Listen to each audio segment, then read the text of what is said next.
सण खाण्याचं नाही सांगितलं आहे, तर मनुष्याला जास्त इच्छा का नाही सांगितलं असेल?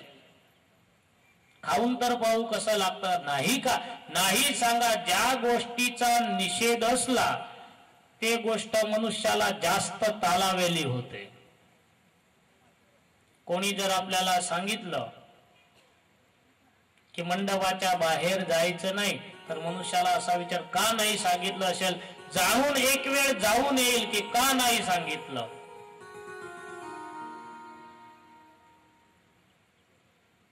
नाही ज्या गोष्टीमध्ये सांगा, इन्कार ज्या गोष्टीमध्ये करा, म्हणजे जास्त तालावेली होते. परीक्षितजीला नाही सांगितलं होतं की पेटी उघडायची नाही. परीक्षितजी रोज विचार करायचे की मला नाही का सांगितलं, नाही का सांगितलं. एक दिवशी परीक्षितजीने ते पेटी उघडली. पेटी उघडताच त्या पेटीमध्ये सुंदर सोन्याचा मुकुट होता. सुंदर सुशोभित तो मुकुट पाहून परीक्षित राजाने विचार केला, अरे एवढा भव्य सुशोभित हा मुकुट आहे. तो मुकुट घेऊन स्वतःच्या डोक्यावर ठेवला. डोक्यावर ठेवताच कलियुगाने प्रवेश केला. कारण की हा मुकुट अनितीचा, अन्यायाचा होता. भीमाने ज्यावेळी जरासंधचा नाश केला, हा मुकुट जरासंधचा होता. सुंदर मुकुट पाहून आणि भीमसेननी तो मुकुट घरी आणला. भगवान द्वारकाधीशने नाही सांगितलं होतं की या मुकुटला तुम्ही समुद्रामध्ये फेकून द्या.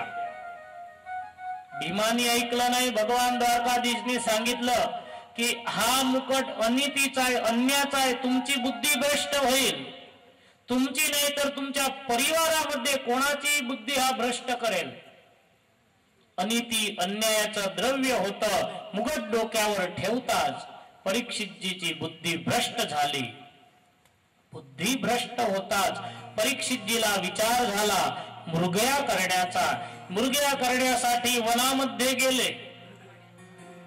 आज कोणाला सोबत घेतलं नाही, एकटे वनामध्ये गेले. दूर देशामध्ये निघाले. एकदा धनुरुद्यम्य विचरण मृगया वने, मृगानुगत श्रांत सुदितस्तृषितो वृषम. दूर दूर देशामध्ये परीक्षित निघाले. खूप दूर निघाले. मध्यान्हचा समय झाला. दुपारची वेळ झाली. तृषा लागली, भूक लागली. घोर जंगलामध्ये कुठे पाणी दिसत नव्हतं. राजाला खूप भूक लागली होती, तहान लागली होती. बाजूलाच शमीक ऋषीचा आश्रम होता. राजाने विचार केला की चला या आश्रमामध्ये जाऊ. परीक्षित आश्रमामध्ये प्रवेश करतात. आश्रमामध्ये शमीक ऋषी ध्यानस्थ बसले होते. दुसरे सर्वे कौशिकी नदीमध्ये स्नान करायला गेले होते. एकटेच शमीक ध्यानस्थ बसले होते. राजाने आश्रमामध्ये प्रवेश केला. ऋषीला माहिती नाही. राजाला क्रोध चढला की मी आश्रमामध्ये आलोय, ऋषींनी माझं सन्मान केलं नाही, आगता स्वागता केली नाही. बुभुक्षितः किं न करोति पापम. आज राजा भुकेला आणि तानेला झाला होता, म्हणून पाप करण्याची इच्छा झाली. बुभुक्षितः किं न करोति पापम. भूक लागलेली असली, तृषा लागलेली असली तर तो मनुष्य पाप करताना अटकत नाही. प्रथम स्कंदाची कथा आपल्याला समजवते.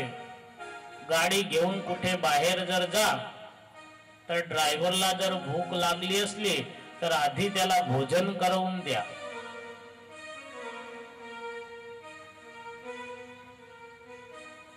बुभुक्षित आणि तृषातुर मनुष्य पाप करायला अटकत नाही. आज परीक्षित महाराज त्याच ऋषी मुनींजवळून, त्याच ब्राह्मणांजवळून स्वागताची अपेक्षा केली. एवढंच नव्हे, ऋषी मुनी ध्यानस्थ बसले होते. बाजूला एक सर्प होता. त्या सर्पाला मारून टाकला. तो मृत सर्प परीक्षित राजाने ऋषीच्या गळ्यामध्ये टाकला. मृत सर्प गळ्यामध्ये टाकून आणि राजा निघून गेले. कौशिकी नदीमध्ये शमीक ऋषीचे शिष्य आणि त्यांचा पुत्र शृंगी स्नान करत होते.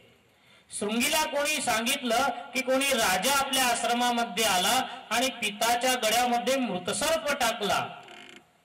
शृंगी वान होते. त्याच कौशिकी नदीचं पाणी हातामध्ये घेतलं. हातामध्ये जड घेऊन प्रतिज्ञा केली की ज्या राजाने माझ्या पिताच्या गळ्यामध्ये मृतसर्प टाकला असेल, मी प्रतिज्ञा करतो, मी त्याला शाप देतो की 7 दिवसामध्ये तक्षक दंशाने त्या राजाचा मृत्यू हो. शाप दिला.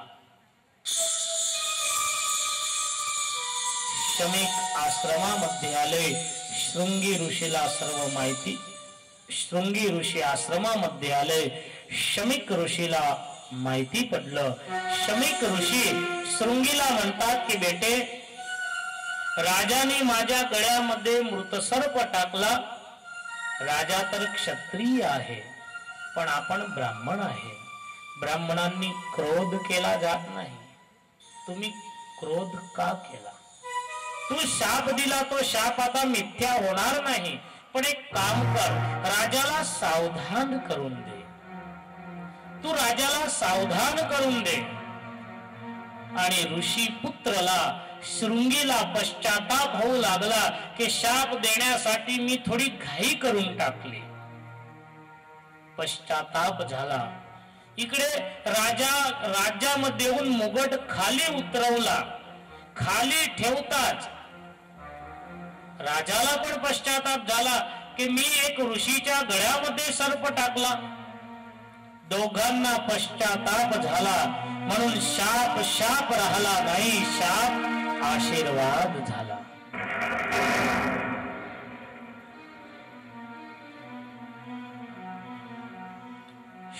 शमीक ऋषी यांनी शृंगीला सांगितलं, जाऊन राजाला सावधान करा. कितीक ऋषी कुमार, ऋषी बाळक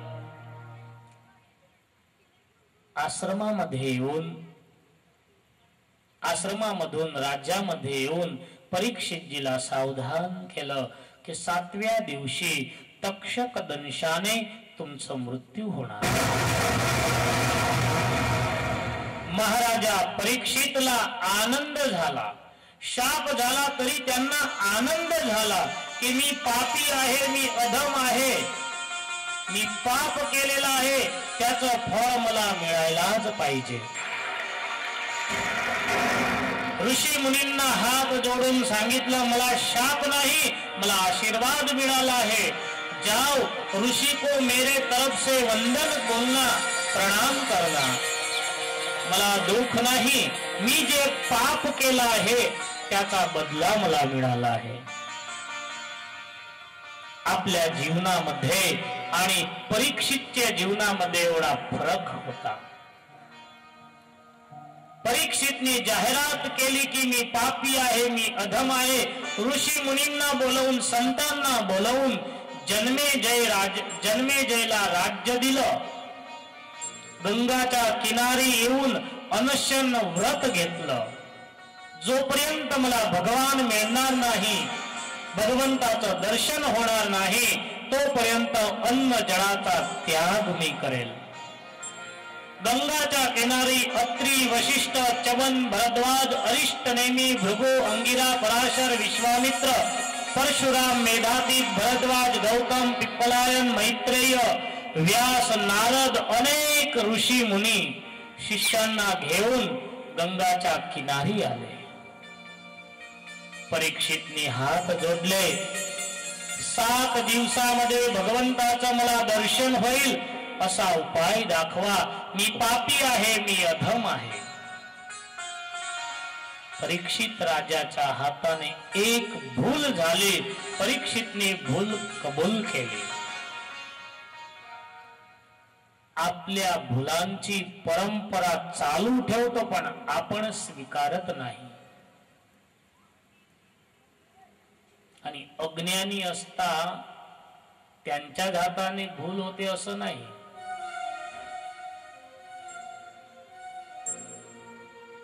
हमेशा नियम असा असतो की घरामध्ये लहान व्यक्तीच्या हाताने भूल झाली तर सर्वच त्याला रागवतात. एक गावामध्ये एक सद्गृहस्थ बाप बेटे दोघ घराच्या बाहेर अंगणामध्ये बसून पेपर वाचत होते. सकाळी 8-9 वाजताचा समय होता. चहा पेत पेपर वाचत होते. घरामध्ये 3 स्त्रिया काम करत होत्या. जो युवान होता त्याची पत्नी, त्याची बहीण आणि त्याची आई तिघ स्वयंपाक घरामध्ये काम करत होते. दोघ बाप बेटे बाहेर बसून पेपर वाचत होते. तेवढ्यामध्ये घरामधून आवाज आला, काचाची बरणी तुटण्याचा आवाज आला. तो पिता त्या युवानला म्हणतो की बेटे कशाचा आवाज आला? पेपर वाचता वाचता तो युवान म्हणतो की पिताजी तुम्ही जे कालच्या दिवशी बाजारामधून काचाची बरणी आणली होती ते बरणी तुटली त्याचा आवाज आला.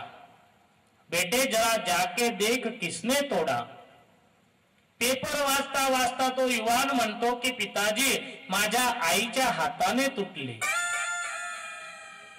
तो म्हणतो अरे तुझ्या आईच्या हात, तू पेपरामध्ये पहा, पेपर वाचत आहे, पेपरामध्ये लिहिलेलं आहे. तू मध्ये जाऊन तर पहा, मध्ये घरामध्ये तुझी पत्नी पण आहे, तुझी बहीण पण आहे आणि तू इथे असं कसं म्हणतो की माझ्या आईच्या हाताने तुटली? हा पिताजी मैं सही बोल रहा हूं, बरणी माझ्या आईच्या हातानेच तुटली आहे. जर माझ्या पत्नीच्या हाताने तुटली असती तर पिताजी बरणीचा जो आवाज आला त्यापेक्षा माझ्या आईचा आवाज जास्त आला असता.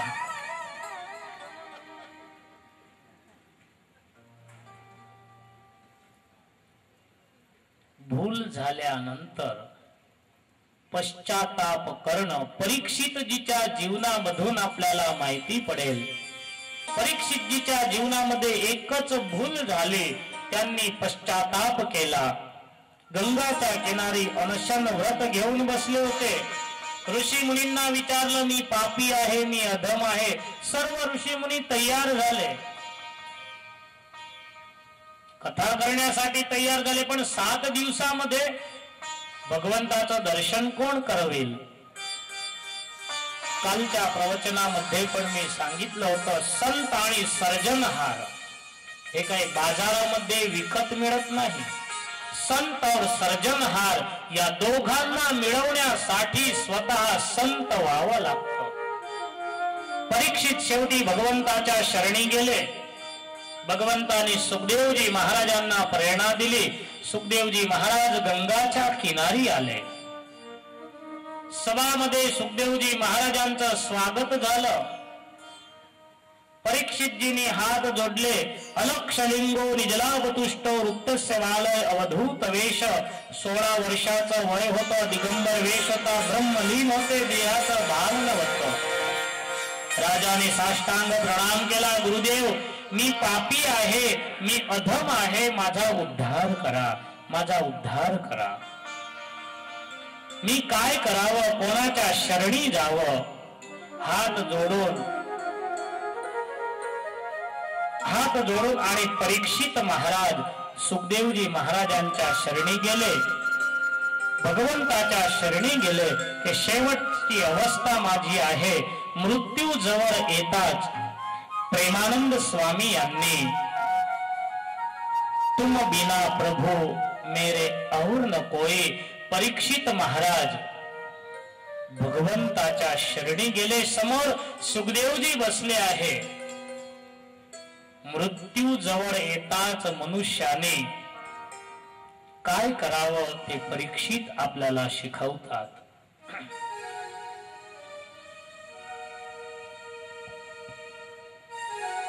प्रेमानंद स्वामी यांनी सुंदर स्वतःच्या कीर्तनामध्ये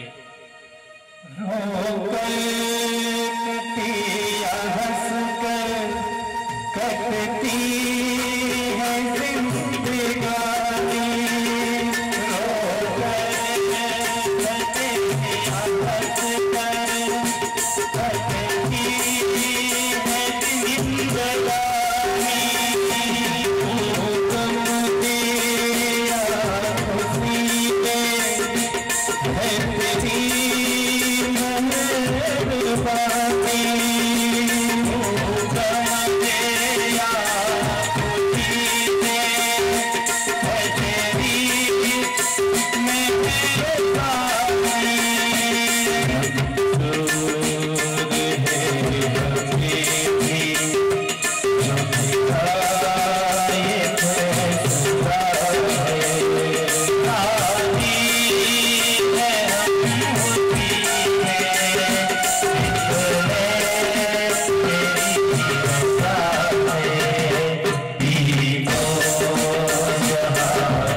सुखदेवजी महाराजांनी परीक्षितजीला आश्वासन दिलेलं आहे. श्रद्धा, विश्वास दृढ जर असला तर 7 दिवस तर काय, श्रद्धाने जर स्मरण भजन केलं, परमेश्वराच्या चरित्रांचं श्रवण केलं तर 7 मिनिटांमध्ये पण प्रभुदर्शन होऊ शकतं. सुखदेवजी महाराज आणि परीक्षित यांचं मिलन, प्रथम स्कंदाची इथे समाप्ती. प्रथम स्कंद रूपी पुष्प परमेश्वराला समर्पित करून द्वितीय स्कंदाच्या आरंभी सुखदेवजी महाराज यांनी प्रशंसा केलेली आहे की परीक्षित वर्यान एष ते प्रश्ना कृतलोक हितम नृप. आपल्या जवळ फक्त 10 मिनिट आहे आणि 2 स्कंदांची कथा आपल्याला पूर्ण करायची आहे. दुसऱ्या सत्रामध्ये ध्रुव चरित्र आपल्याला ऐकायचं आहे. कालच मी सांगितलं होतं की भागवत हा समुद्रासारखा ग्रंथ आहे. भागवताला समुद्राची उपमा दिली जाते. नदी के सरोवराची नाही, तलावाची नाही. तलावामध्ये नदीमध्ये पाणी कमी जास्त होतं. उन्हाळा आला म्हणजे पाणी कमी होतं. समुद्रामध्ये पाणी कमी जास्त होत नाही. त्यामध्ये कितीही पाणी तुम्ही टाका, कितीही काढा. भागवत ग्रंथ परमेश्वराचे असे सुंदर चरित्र आहे. द्वितीय स्कंद म्हणजे साधन लीला. द्वितीय स्कंद म्हणजे विज्ञानमय ग्रंथ. द्वितीय स्कंद फार गहन आहे. द्वितीय स्कंदाची कथा समजणं फार कठीण आहे. द्वितीय स्कंदामध्ये सृष्टीच्या रचनेची कथा आहे. आपलं जे हे शरीर आहे, हे शरीर कशा प्रकारे तयार झालेलं आहे, या शरीरामध्ये किती तत्व आहे. 24 तत्वांचं जे हे शरीर, त्या शरीराची उत्पत्ती, 24 तत्वांची उत्पत्ती द्वितीय स्कंदामध्ये आहे. द्वितीय स्कंदाच्या पहिल्या जे श्लोकामध्ये सुखदेवजी महाराजांनी परीक्षितजीला सांगितलं की परीक्षित, वर्यान एष ते प्रश्ना कृतलोक हितम नृप. राजन, तुझा जो प्रश्न आहे प्रथम स्कंदाच्या अंतिम भागामध्ये तू प्रश्न जो केला आहे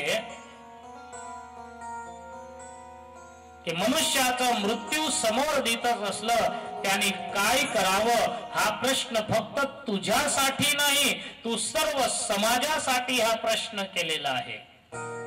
कारण की 7व्याच दिवशी सर्वांचं मृत्यू होणार आहे. कोणासाठी 8वा दिवस नाही. सोमवार पासून रविवार पर्यंत किती दिवस होतात?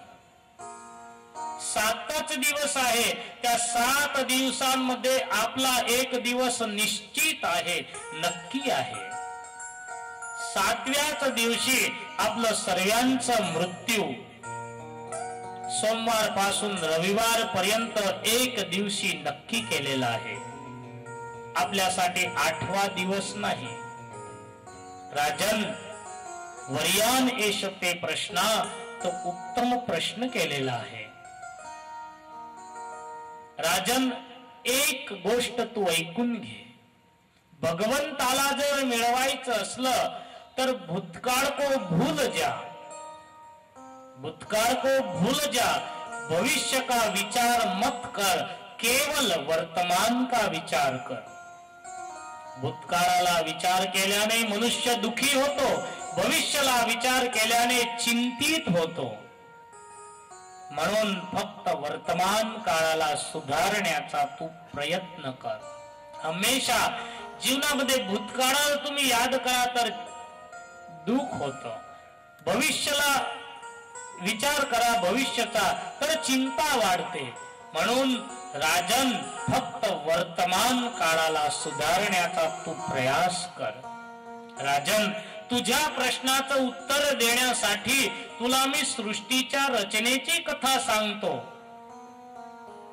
प्रथम भगवंताचं ध्यान कसं करावं ते कथा सांगितली. भगवंताचं ध्यान कशाने होतं? डोळे बंद करून बसा तर ध्यान होणार नाही.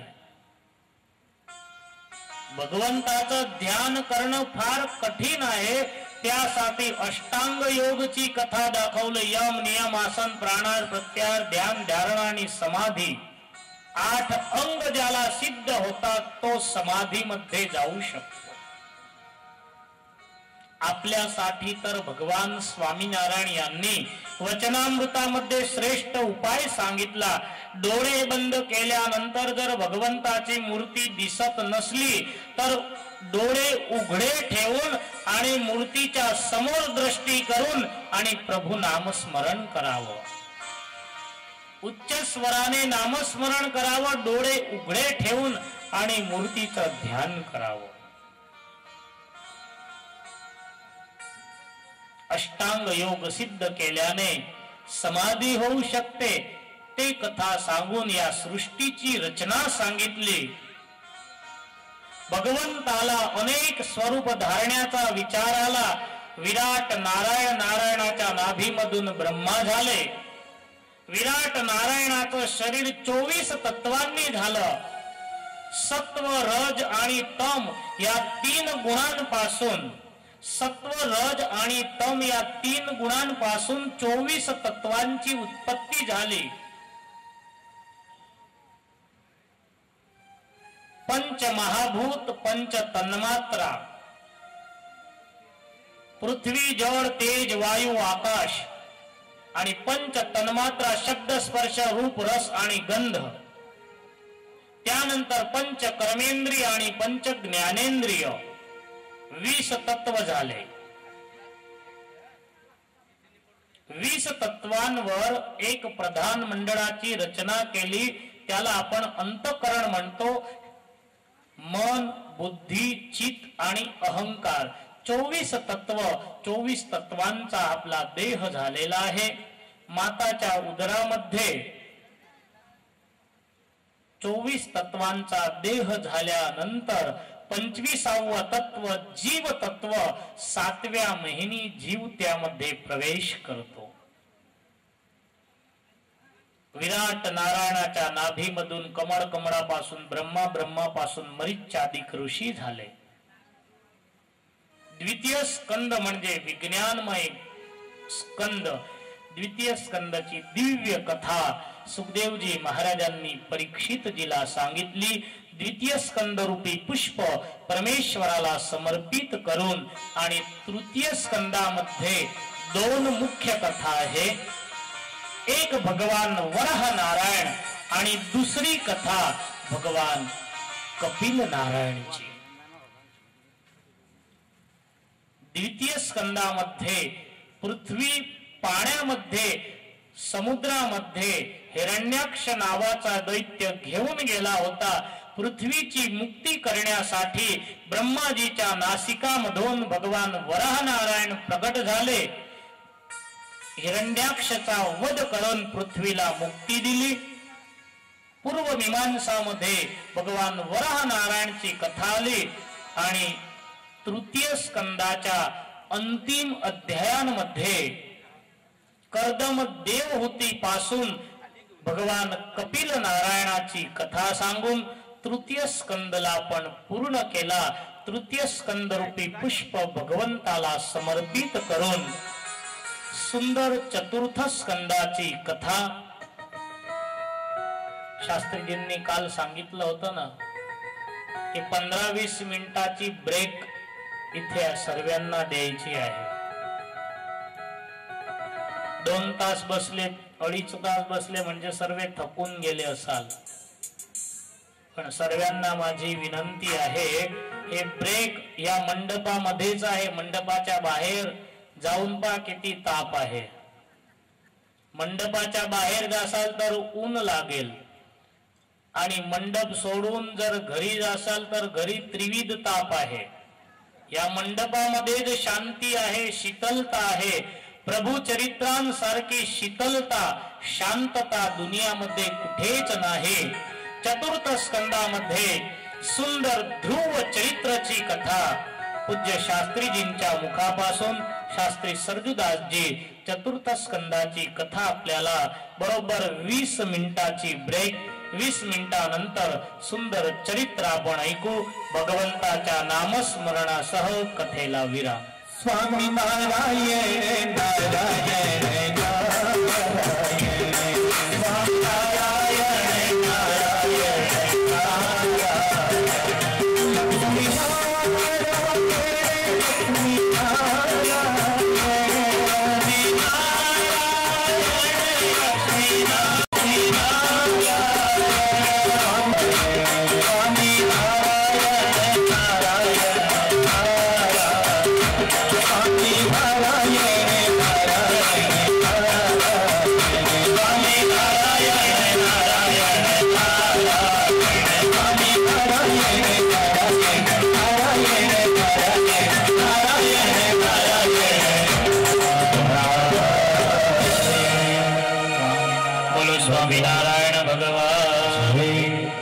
बालकृष्ण लाल की श्री रामचंद्र भगवान जय। प्रथम स्कंदाची कथा वक्ताश्रींनी आपल्याला खूप मधुर कंठामध्ये ऐकवली. एक वार टाळी पाडून आपण त्यांचा आभार व्यक्त करूया. बाहेर फार गरमी आहे, 42 डिग्री तापमान आहे. मध्ये फक्त 30 डिग्रीचं तापमान एवढं ताप आहे. बाहेर जाल तर फार गरमी आहे. तुमच्यासाठी आज पण शीतळ पेयाची व्यवस्था इथं केलेली आहे. कोणी उभं व्हायचं नाही. तुम्हाला जागेवर स्वयंसेवक शीतळ पाण्याची व्यवस्था इथंच करणार आहे. कोणी तिथं स्टॉल जवळ जायचं नाही. बराबर 2:15 वाजता द्वितीय सत्राची कथा शास्त्री स्वामी सर्जुदासजी आपल्याला ऐकवतील. द्वितीय स्कंदाच्या कथामध्ये खूप सुंदर ध्रुव चरित्र आपल्याला ऐकायचं आहे. काही महानुभाव आपल्या ह्या सभेमध्ये उपस्थित आहे. त्यामध्ये जी पाटील साहेब आणि दादासाहेब सारी स्टेजवर येतील. त्यांना आमचे गुरु गोविंद स्वामी आशीर्वादाची पुष्पमाळा देतील. कमान साहेब जी पाटील आणि दादासाहेब सारी.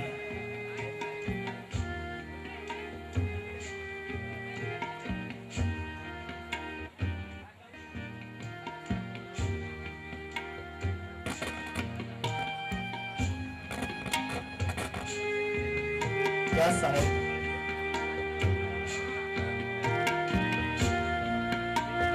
स्वामीनारायण भगवान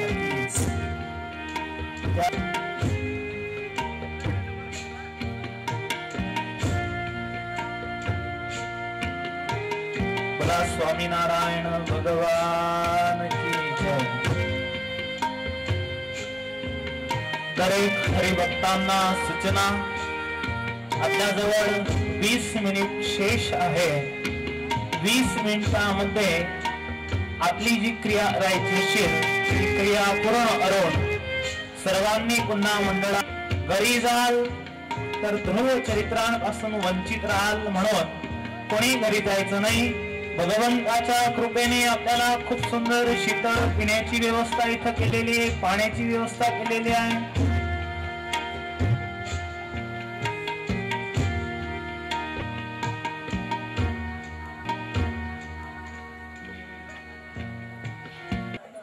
सर्व हरिभक्तांना सूचना, आपल्या मंडपाच्या बाहेर एक सत्संग स्टॉल उपलब्ध आहे. त्या स्टॉलवरती त्या सत्संगाचे माळा, त्याचप्रमाणे भगवंताचे फोटो, स्वामीनारायण धून बोलणाऱ्या मूर्त्या पण तिथं उपलब्ध आहे. आपल्या सत्संगाचे सर्व साहित्य तिथं उपलब्ध आहे. त्याचप्रमाणे आमचे गुरु गोविंद स्वामी यांनी खूप सुंदर एक पुस्तक संप्रदाय विषयी लिहिलेलं आहे. श्री स्वामीनारायण सत्संग सुधा.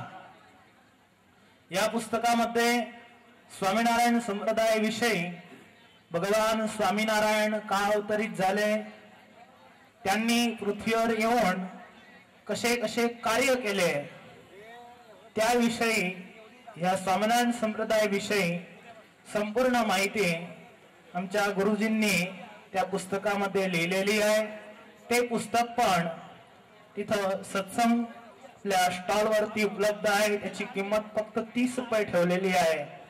तरी ज्यांना पण ते पुस्तक घ्यायचं असेल ते स्टॉल वर जाऊ शकतात. थोड्या वेळामध्येच आपल्या द्वितीय सत्रेच्या कथेचा इथं प्रारंभ होणार आहे. तरी मंडपाच्या आजूबाजू उभे असलेले हरिभक्त सर्व त्यांना विनंती की मंडपामध्ये येऊन स्वतःचं स्थान त्यांनी ग्रहण करायचं आहे. वक्ताश्री अल्प समयामध्येच आपल्याला द्वितीय सत्राची कथा सांगतील. तरी सर्वांनी परत कथा मंडपामध्ये यायचं आहे.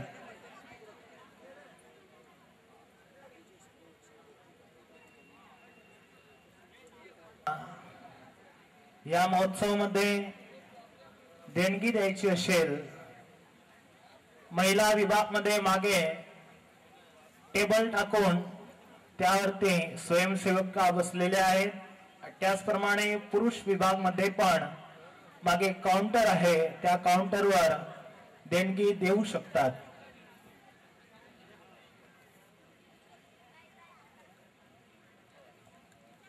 वक्ताश्रींना विनंती, दुसऱ्या सत्राची कथा आपल्याला सांगण्यासाठी प्लीज तुमच्या आसनावर तुम्ही आरूढ व्हा. पूज्य वक्ताश्री, पूज्य वक्ताश्री व्यासासनावर विराजमान होत आहे, तरी सर्व हरिभक्त कथा मंडपामध्ये येतील.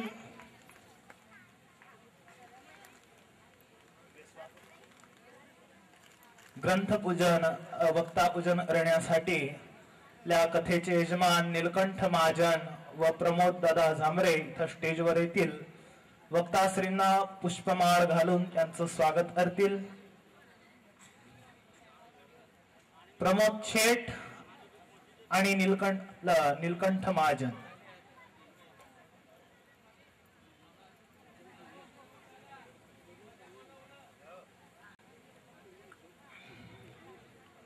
बोला स्वामीनारायण भगवान की, लक्ष्मी नारायण देव की जय. भक्तांनो, खूप सुंदर भक्तराज ध्रुव यांचे चरित्र आपल्याला ऐकायचे आहे. आपल्या पहिल्या सत्रामध्ये प्रमोद दादा पण आले, ते पण वक्ताश्रींचं स्वागत करतील.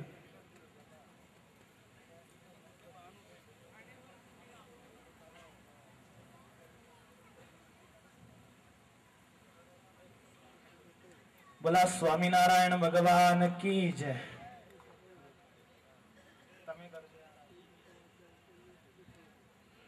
खूप सुंदर सकाळच्या सत्रामध्ये आपण कथा ऐकली.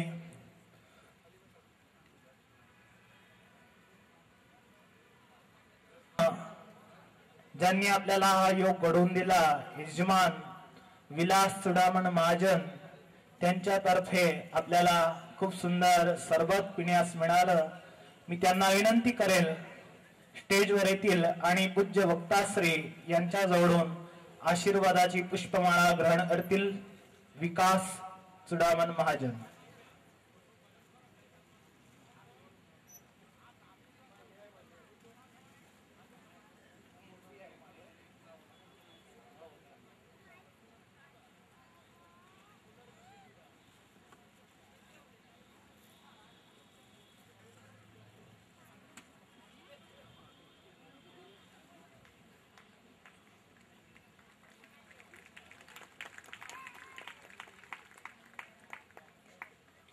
भक्तांनो, आजूबाजूला उभे असलेले हरिभक्त सर्व कथा मंडपात येतील. अल्प समयामध्येच द्वितीय सत्राच्या कथेचा इथं प्रारंभ वक्ताश्री करीत आहे, तरी सर्व हरिभक्त तत्काळच कथा मंडपामध्ये येतील. खूप सुंदर कथा आहे. भक्तराज ध्रुव चरित्र. चतुर्थ स्कंदामध्ये व्यासजींनी भगवंताला प्रत्यक्ष धारून आणि समाधी भाषेमध्ये भगवंताचे चरित्र वर्णवलेले आहेत. त्यांची कथा आपल्याला वक्ताश्रींच्या मुखामधून ऐकायची आहे. सकाळच्या कथेमध्ये आपण कथा ऐकली. खूप सुंदर वक्ताश्रींनी महाभारताची कथा आपल्याला ऐकवली. महाभारत मध्ये द्रौपदींनी फार दुःख सहन केलं. रामायणामध्ये सीताजींनी, सत्संगी जीवनामध्ये लाडोबा जीवबा यांनी फार दुःख सहन करून पण भारत देश दुनियामध्ये अमर असला तर भारतीय संस्कृतीमुळे अमर आहे. या भारत देशामध्ये आज पण सीताजी, द्रौपदी आणि लाडोबा जीवबा सारख्या स्त्री माता भारतामध्ये हजर आहे आणि त्यामुळेच भारत देश हा पूर्ण विश्वामध्ये एक स्वतःची आगवी ओळख भारत संस्कृतीमुळे दाखवत आहे. म्हणून भारत देश हा अमर आहे. खूप सुंदर कथा वक्ताश्रींनी आपल्याला ऐकवली. द्वितीय सत्राच्या प्रारंभी वक्ताश्रींच्या चरणी आपण प्रार्थना करू की तुमच्या हृदयामध्ये जे भगवंताचे चरित्र खेळत आहे ते चरित्र तुमच्या मधुर कंठामध्ये आम्हाला पान अरवा. पूज्य वक्ताश्री.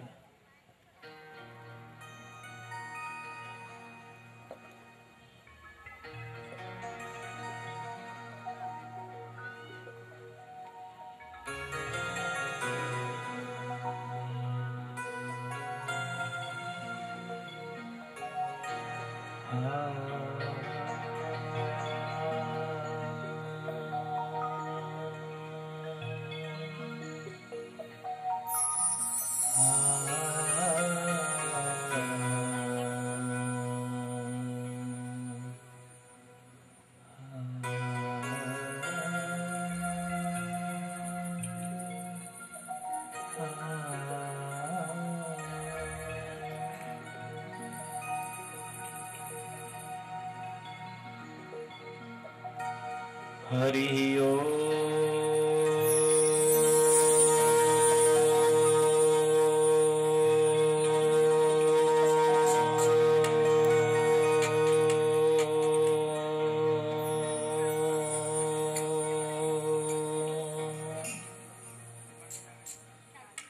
हरि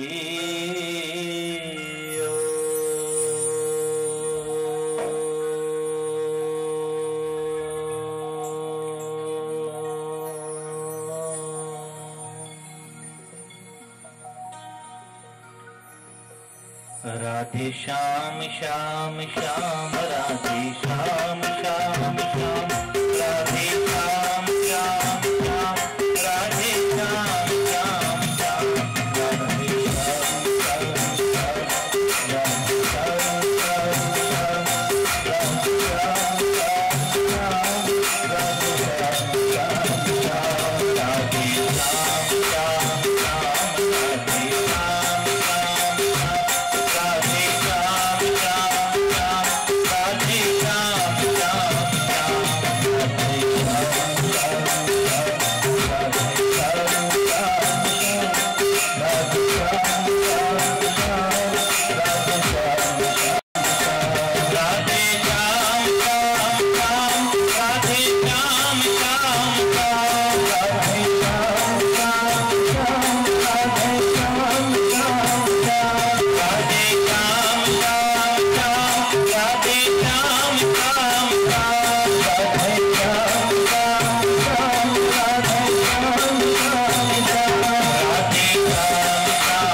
सीता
श्री स्वामीनारायण भगवान की जय। श्री राधा कृष्ण देव की जय। श्री लक्ष्मी नारायण देव की जय। श्री रामचंद्र भगवान की जय। श्री सिद्धेश्वर महादेव की जय। श्री विघ्न विनायक देव की जय। श्री पवन सुत हनुमान की जय। श्री सद्गुरु देव की जय। श्री 500 परमहंस की जय। श्री भारत मात की जय। ओ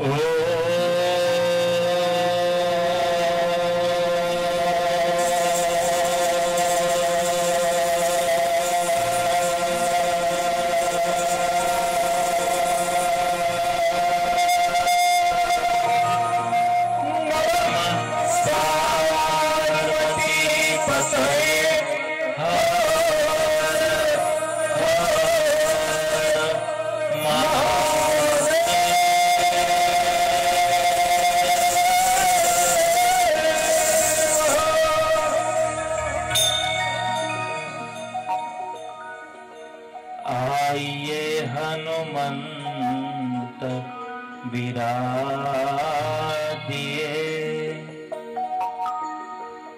कथा कहूँ मति अनुसार। प्रेम सहित गादी धरो। पधारिए पवन कुमार।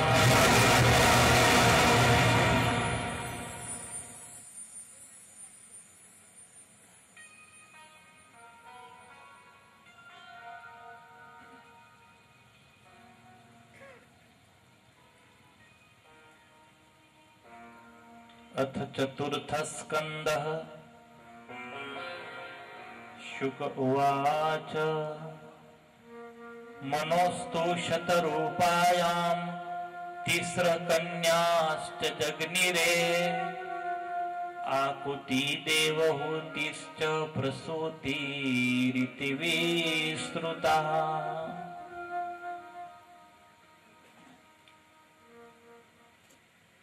श्रीमद् भागवत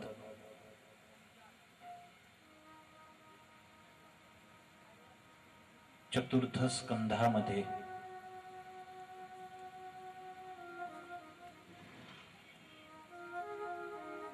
शुकदेवजी महाराज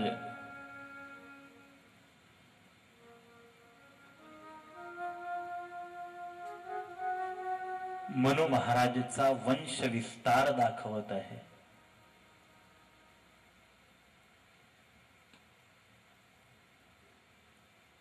तृतीय स्कंधाच्या अंतिम चरणामध्ये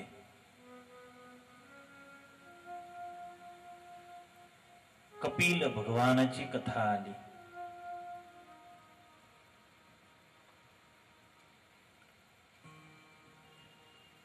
मनु महाराजची दुसऱ्या नंबरची मुलगी आहे देवहूती।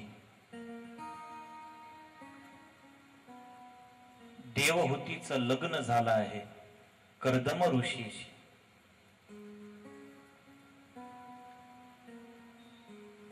कर्दम आणि देवहूतीच्या घरी 9 मुलीचा जन्म झाला आणि 10व्या नंबरावर भगवान कपिल नारायणाचं प्रागट्य झालं।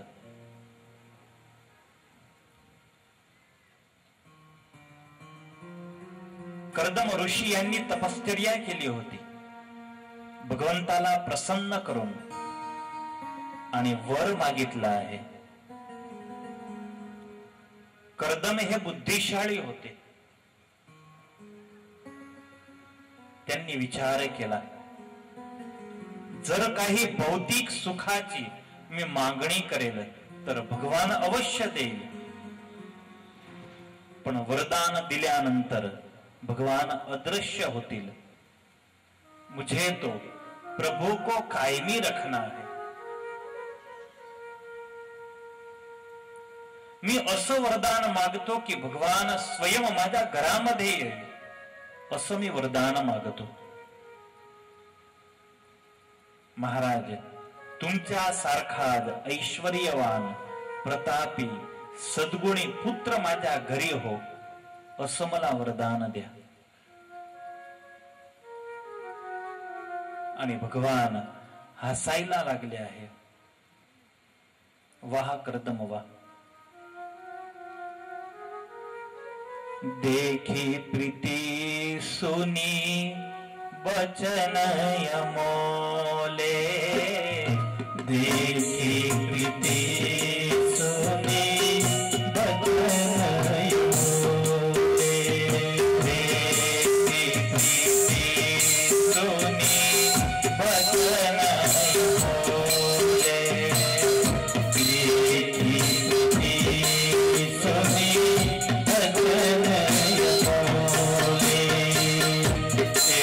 एवमस्तु करुणा निधि बोले, एवमस्तु करुणा निधि बोले. आपको खरीद करो कहाँ जाए, आपको खरीद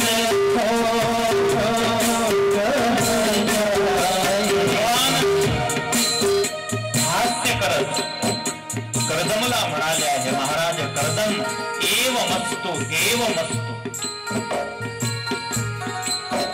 मी स्वयं तुमच्या घरी पुत्र रूपानं जन्म घेईल. मेरे जैसा दुनिया में है कौन? परमेश्वराला आपण अद्वितीय म्हणतो. भगवान अद्वितीय आहे. भगवान सारखा इतर कोणी ह्या जगात नाही. षडैश्वर्य संपन्न एकमात्र परमेश्वर ते. आपो सरी सको कह जाए, आपो सरी सको कह जाए.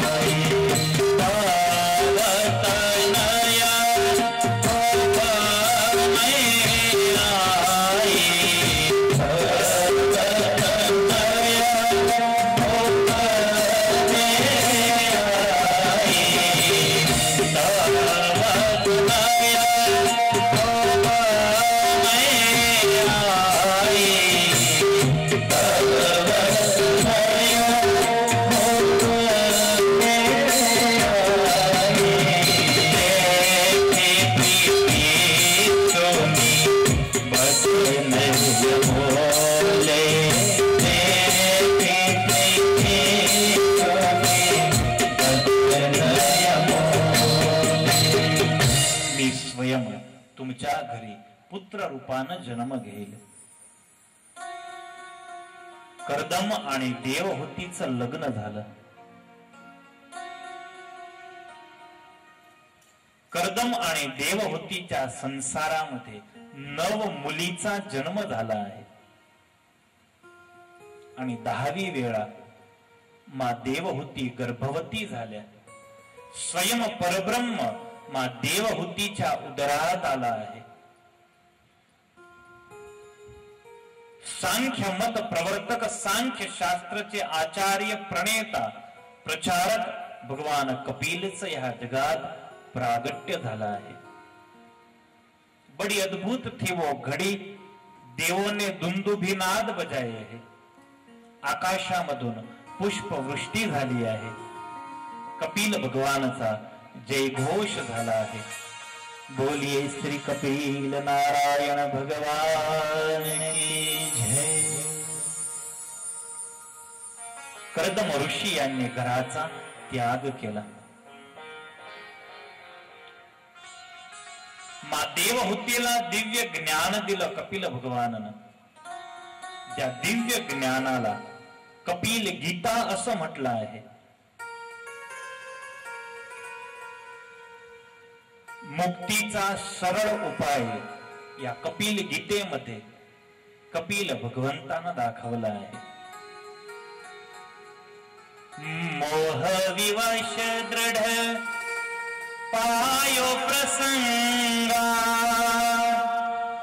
अजर पाशे कहे मुनि शुभयंगा सोई प्रसंग संतन मह जाई मोक्ष को द्वार खुल्यो है ताही. बड़ा अद्भुत मुक्ति का मार्ग कपिल भगवान ने बताया. हे माता, कलियुगामध्ये संसार त्याग करण्याची आवश्यकता नाही. संसारामध्ये राहून आणि जीवात्मा भगवंताला प्राप्त करू शकतो. मोक्ष गती त्याला प्राप्त होऊ शकते. त्यासाठी काय करावं तर जसा प्रेम, जशी माया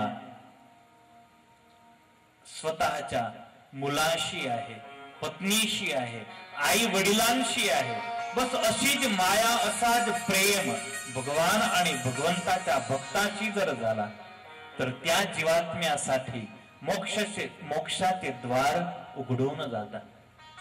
तो जीवात्मा मोक्षाचा अधिकारी होतो. कपिल गीतेचं ज्ञान देऊन मा देवहूतीला दिव्य गती दिली. कपिल भगवान अरण्यामध्ये, वनामध्ये विचरण करायला निघाले. तृतीय स्कंद समाप्त. चतुर्थ स्कंधाचा शुभारंभ. हे परीक्षित, मनु महाराजला 3 मुली आहे आणि 2 मुलं आहे. सर्वात मोठी कन्या आहे आकुती, नंबर 2 देवहूती, नंबर 3 प्रसूती. आकुतीचं लग्न रुची नावाचे प्रजापतीशी झालं आहे आणि ह्या आकुतीच्या पोटी परमेश्वराचा एक अवतार झाला, ज्याला यज्ञ असं नाव दिलं आहे. बोलिये श्री यज्ञ नारायण भगवान की जय. आकुती आणि रुची प्रजापतीच्या घरी यज्ञ भगवंताचं प्रागट्य झालं. यज्ञ झाल्यानंतर आकुतीच्या पोटी एक कन्याचा जन्म झाला, जिला दक्षिणा असं नाव दिलं आहे. वयस्क झाल्यानंतर यज्ञ आणि दक्षिणा, भाऊ आणि बहीण दोघीनं परस्पर लग्न केलं आहे आणि दोघीच्या घरी 12 मुलांचा जन्म झाला आहे. दुसऱ्या नंबरची देवहूती. देवहूतीचा वंश विस्तार दाखवला. सर्वात मोठी कन्या आहे कला. कलाचं लग्न झालं आहे मरीची ऋषी बरोबर.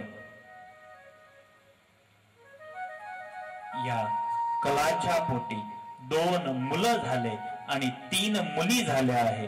कश्यप ऋषी आणि पूर्णिमान हे 2 मुलं आहे. विरज, विश्वग आणि देवकुल्या या 3 मुली आहेत. देवहूतीची दुसऱ्या नंबरची कन्या आहे अनसूया, जिला आपण सती अनसूया म्हणतो, जे महान पतिव्रता आहे.